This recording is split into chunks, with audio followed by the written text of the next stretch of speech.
तीसरा, नफी अध्याय 24। यीशु मसीह प्रभु के दूत के आने, दशमांश के महत्व और अंतिम निर्णय के बारे में बात कर रहे हैं। यीशु इस अध्याय की शुरुआत यह कहकर करते हैं, देखो मैं अपने दूत को भेजूंगा और वह मेरे आगे मार्ग तैयार करेगा।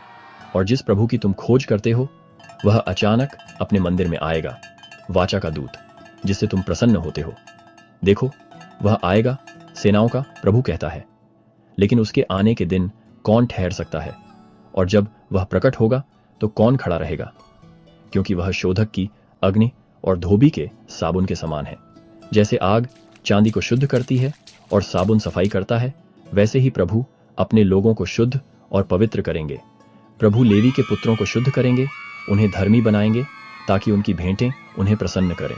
और मैं न्याय करने के लिए तुम्हारे पास आऊंगा, और मैं टोनहों के विरुद्ध और व्यभिचारियों के विरुद्ध और झूठी शपथ खाने वालों के विरुद्ध और जो मजदूर की मजदूरी, विधवा और अनाथों पर अत्याचार करते हैं और परदेशी को दूर भगाते हैं और मेरा भय नहीं मानते, उनके विरुद्ध मैं शीघ्र गवाह ठहरूंगा। सेनाओं का यहोवा कहता है। प्रभु अपने अपरिवर्तनीय स्वभाव पर जोर देते हैं और हमें दशमांश और भेंटों के महत्व पर प्रकाश डालते हुए उनके पास लौटने के लिए आमंत्रित करते हैं। मेरे पास लौट आओ और मैं तुम्हारे पास लौट आऊंगा, सेनाओं का प्रभु कहता है। पर तुम कहते हो, हम किस में लौटें? क्या मनुष्य परमेश्वर को लूटेगा? तो भी तुमने मुझे लूटा है।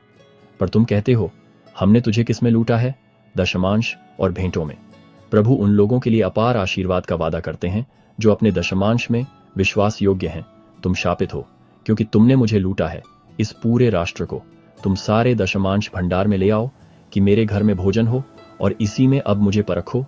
सेनाओं का यहोवा कहता है कि मैं तुम्हारे लिए आकाश के झरोखे खोलकर तुम्हारे ऊपर ऐसी अपार आशीष न उंडेलूं कि उसे समेटने की जगह न रहे।